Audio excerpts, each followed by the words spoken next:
A little over a year ago, an article appeared in the New York Times, which I think we all thought was provocative. Some took great offense at it. Others kind of celebrated its publication because. And what really became of that, I think from my perspective, is the article put front and center a series of topics that we had been discussing off on the side for a number of years about horse welfare. And rather than reacting to it in a negative way, I think the way in which your federation responded to it was the right way. We used it as a way, as a springboard for good conversation and for the opportunity to take those topics that were discussed privately and discuss them in the open. Today, I've asked the author of that article, Mr. Walt Bogdanich, to come and speak to us today. Walt is a Pulitzer Prize-winning author, an investigative journalist of the highest note. I have absolutely no idea what he's going to talk about today, but I can promise you that it will be thought-provoking. Ladies and gentlemen, Walt Bogdanich.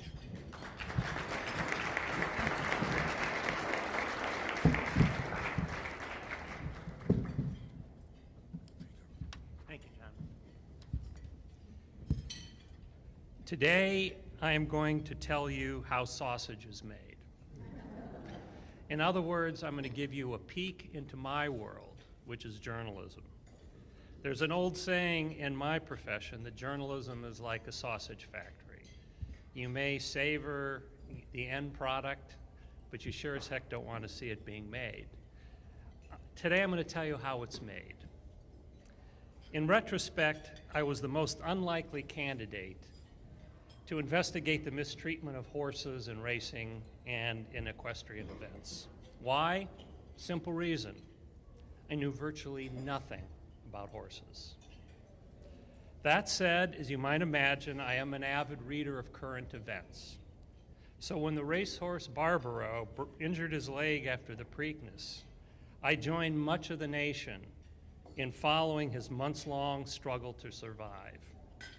Along the way, I learned a few things about these magnificent animals. As an outsider, and I'm almost embarrassed to say this, I was surprised to learn that horses, despite their size and power, are far more fragile than I imagined. In reading about Barbaro's injury, one fact in particular caught my attention. Usually it was dropped into the story somewhere in the bottom, almost always without explanation or context.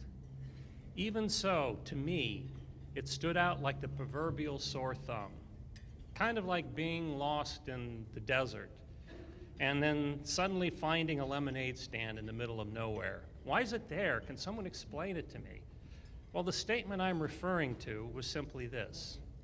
Racehorses in the United States break down at nearly twice the rate than they do in Europe.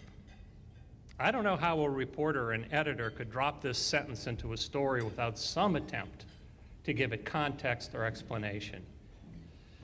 Now, maybe that fact would not surprise anyone in this room, but it sure as heck surprised me. When I read that sentence, it was though it was written in giant blinking lights. In subsequent years, I kept expecting that somebody, some reporter, would produce some exhaustive examination of this issue, of this, and try and answer this question. Was it true? Was it not true? If it was true, why? Well, I never saw it. Barbaro, as we know, died from his injury, and everyone, including me, moved on. But I'll tell you one thing. I never forgot the striking disparity, if true, between racing in America and racing in Europe. Why did I react so strongly and other reporters didn't? Many reasons for that. Some reporters simply didn't have the resources or the time to explore this question in depth. They were actually the lucky ones. They had jobs. In fact, racing writers are disappearing faster than civility in Congress. Those that remain covered racing only sporadically.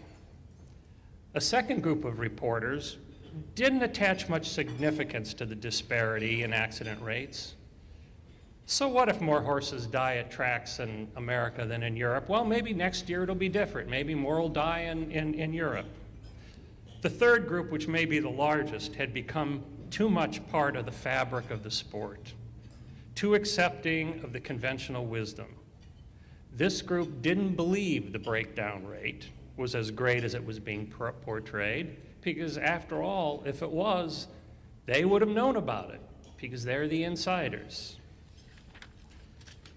One benefit of having me, an outsider with scant knowledge of horses and racing, investigate these breakdowns is that I brought a fresh set of eyes. What might seem normal and acceptable to racing riders, trainers, owners, or regulators might strike me as outrageous, or at least worthy of a closer look. I hadn't yet become desensitized to these accidents. The logic of, quote, inexperience is virtue may seem counterintuitive. You might rightfully ask, how can someone who barely knows the front end of a horse from its backside do a fair, comprehensive, nuanced examination of this issue that is so dear to people in that industry? Good question. I'm asked that at the beginning of every investigation that I do. When I wrote a book on the hospital industry, problems that they were having, people said, well, you've never worked in a hospital. You're not a doctor. You're not a hospital administrator. How can you write about that? When I investigate recently the police practices and investigations of homicides, they asked me, well, you've never been a cop. How do you know? How can you write with authority on this subject when you've never done it? By way of explanation, many years ago, the Wall Street Journal hired me, even though I knew less about Wall Street than I did about horses. My first day on the job, I was asked to write a simple 7-paragraph story about a financial transaction. It took 7 return calls to the CEO before I finally got the story right. At some point, I think it was after the 3rd or the 4th, I talked to the editor who had assigned this to me, and I said, I'm embarrassed. I apologize for this. I said, maybe you should have someone else do the story. And he said, oh, no, Walt. The CEOs don't mind if you call them back. They just want it right. They want it accurate. People trade on this information. Call him back 20 times. He'll be happy to talk to you. And I was surprised. He was happy to talk to me, and we got it right.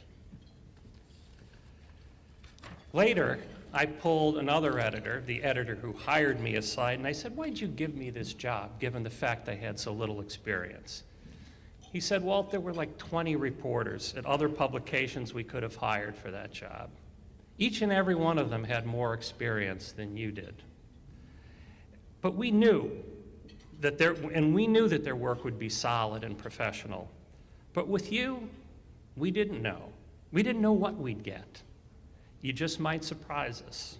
In a good way. Sure, you're green, but we trust you to figure things out. You see, good reporters aren't embarrassed to ask stupid questions. I ask a lot of stupid questions. A lot of times I start off the interviews with just assume I'm the village idiot and walk me through it. Because you can't bluff your way. People try and bluff their way as reporters turn out inaccurate stories, I find. Well, turns out that the Wall Street Journal's gamble on me paid off, because 2 years later, I won a Pulitzer Prize for them. And they hadn't been winning many of them at that point.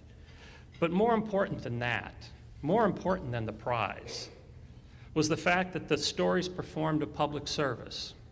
They saved lives by exposing how big medical testing laboratories were cutting corners to boost profits. By overworking lab technicians, paying them too little, the result was that these technicians were making mistakes, big mistakes. They were missing signs of cancer, and people were dying because of it. The public was outraged, laws were changed. This is why I became a journalist. This is why I'm proud to tell my children what I do.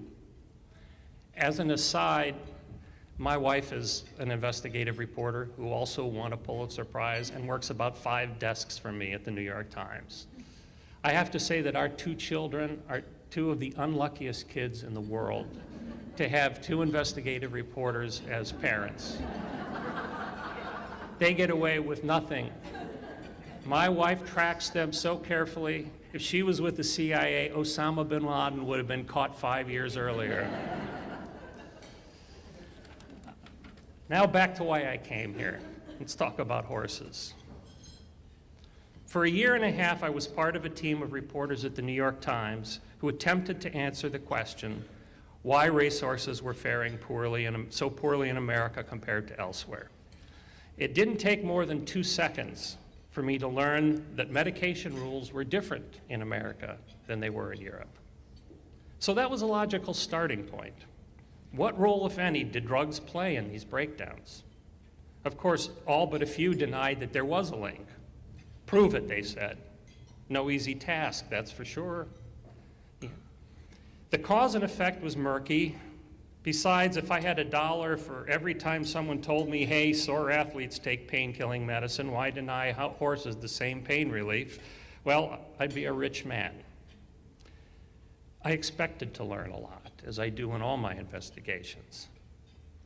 But never in my wildest dreams did I imagine that one day I would be writing about the oily backside of a South American tree frog and how that undetectable oil could turn a nag into a winner, or the link between breakdowns and the arrival of casinos at racetracks, or the deep involvement of Mexican drug cartels at tracks in the Southwest.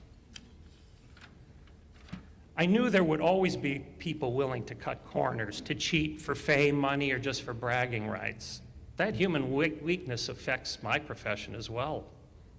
At the Times, we had a guy who was writing stories about distant events while sitting in a bar around the corner from the New York Times. And he did it over and over and over again and got away with it. But how professionals react to these kinds of rule violations, misconduct, tells a lot about the profession that you're in. At the New York Times, we launched a huge investigation into this fraud. And eventually it led to the dismissal of the executive editor and the managing editor, the 2 highest positions in the newsroom. Heads did roll. There was accountability. On my first trip as a reporter to a racetrack, I saw the possible consequences of cutting corners. A horse breaking his leg at full gallop. I couldn't have been more than 25 yards away, close enough to hear the screams of the jockey's wife as she ran onto the track. 2 years later, that jockey is still on a respirator. I visited him in a hospital. This is not something you forget very easily. Sadly, I found the acceptance of the injuries and horse fatalities at America's racetracks had become all too common. I found that penalties for drug violations were weak. Scoundrels kept breaking rules with little consequence. With rare exceptions, the outrage you would expect from these rule violations and even fatal breakdowns were too often muted or even absent. I was similarly surprised a couple of years ago when I reported on the horrific harm that resulted from the medical profession's overly trusting attitude towards the latest high-tech radiation equipment. When I documented its collateral damage, the immense suffering, pain, and death, radiologists and radiation ecologists initially howled in protest. They were not insensitive to these tragedies, but in conversations with me, they seemed to justify it in their mind, and I believe them, that this was the inevitable cost of trying to save lives. With every, they're trying to do something miraculously, and sometimes it doesn't work, but they're trying. Let people die, well, that wasn't an alternative in their mind, and I can understand that. But radiation by definition is dangerous, they told me. So is surgery. Injuries will happen. Yes, I understand that. But with that attitude, if you take it too far, vital questions would not be asked, like, could these injuries actually have been avoided? Were they really the necessary cost of doing business? Flying in an airplane is inherently dangerous here in a tin can without a parachute at 35,000 feet, but it is significantly more dangerous with improper maintenance and poor training. Such was the case with medical radiation. I was able to ask the difficult questions because I assumed nothing. I had not been indoctrinated into the culture. So it was with horse racing. I wish I could stand here now and say that our investigation prompted fundamental reform and that we made racing demonstrably safer for the horse and the jockey. Truth is, we probably didn't. But we did raise heightened awareness of certain important issues that over time could very well translate into meaningful reform. Fundamental change doesn't happen overnight. You plant the seed and hope it grows. After a year of investigating horse racing, I was ready to move on to a new subject. But it turned out there was some unfinished business I couldn't leave behind. The reason I couldn't leave it behind was that people, maybe some of them in this room, maybe not, wouldn't let me. I kept getting calls, some anonymous, some not, asking me to look into improper medication practices in the equestrian world. These calls usually came right after I published a horse racing story. Why weren't you looking at us, the callers asked. We have problems too. Nobody's reporting these problems. They had a point. I was unaware of the significant role that questionable medication practices played in writing competitions. So I decided to take a look. And I found a lot of similarities between problems in racing and in writing competitions. I even found the equivalent of the oil on the back of the South American tree frog. Carolina gold it was called. Mysterious chemical rumored to be widely used but virtually undetectable at that time. It clearly upset many competitors who felt that it threatened the integrity of the sport. There was much more to the story, of course, than Carolina gold. Eventually, I settled on telling the story built around one horse that dropped dead after having been scheduled over the previous 3 days to receive 15 separate drug treatments. At the time, I tried to put that incident into a larger context. This is what I wrote. The horse racing industry has openly debated the influence of drugs on the safety and integrity of the sport and has taken significant steps this year to minimize it. But in the cloistered equestrian world, medicating horses has attracted much less attention. Then, as evidence of how ungrateful I am to my hosts today, I threw a barb at the United States Equestrian Federation, noting that the Federation had lagged behind in regulating how these drugs were being used. Now, I must credit USEF for having the backbone to ask me to come here and speak. I can assure you nobody in the racing world has ever asked me to come and tell them what they ought to be doing with their sport. Truth be told, I'm not here to lecture USEF or its members. I would never presume to know enough to do that. Besides, that's not my role as a journalist. But I can describe what I see. And it would appear that USEF has gotten the message, that more needed to be done. I'm not in a position to judge whether its reform goes far enough or fast enough. That's for others to decide, because I haven't been around lately. For the last 9 months, I've been investigating the conduct of a certain southern sheriff, not writing competitions, and oh, the stories I could tell about that. But here is what I know about the actions that USEF has taken. Federation President Christine Tauber wrote to 38 breed and discipline technical committees reminding them that, quote, while horse welfare has always been one of the underpinnings of the Federation's mission statement, the subject is more timely than ever given the issues that racing and other breed organizations outside USEF are currently facing. 2 significant rule changes were proposed. The 12-hour injection rule and mandatory reporting and cooperation in the event of horse or pony collapse. USEF also has changed its testing protocols, increasing testing days and the number of samples tested. All this would appear to me an outsider, to be a step in the right direction, and Youssef should be congratulated for doing this. Allow me to share one last insight into my approach to journalism. Truth be told, I'm a bit of an odd duck in the news business.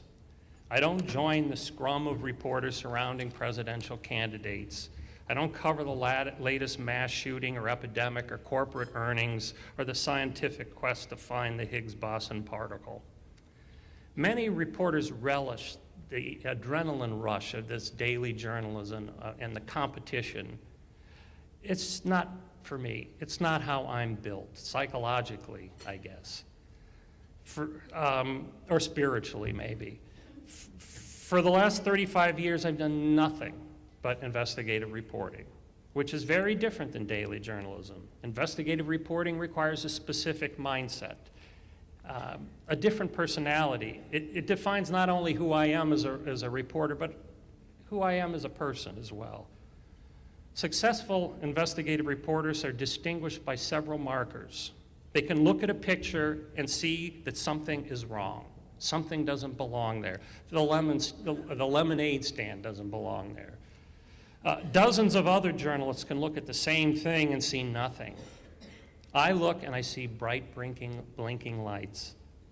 The other distinguishing characteristic of investigative reporting is what we say in the business, a low threshold of indignation. Without it, I would lack the will to keep pushing forward. When every day, sometimes every hour, sometimes every 5 minutes, somebody slams a door in my face, terminates a phone call, or issues a threat. For what it's worth, I've been threatened by the best of them. Sometimes those threats become reality. I covered organized crime for many years. They never threatened you. They might kill you, but they don't threaten. In that respect, they're kind of like Philip Morris, the cigarette maker, which, by the way, produces a product that has killed far more people in one day than organized crime has in its lifetime. I say this knowing I'm on the edge of tobacco country, but I feel I've earned the right to say it, because Philip Morris once sued me personally for $10 billion. Now, Youssef may have $10 billion in its bank account, but I surely didn't.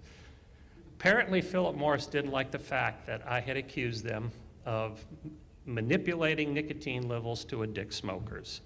Turns out I was right. I never paid them a penny.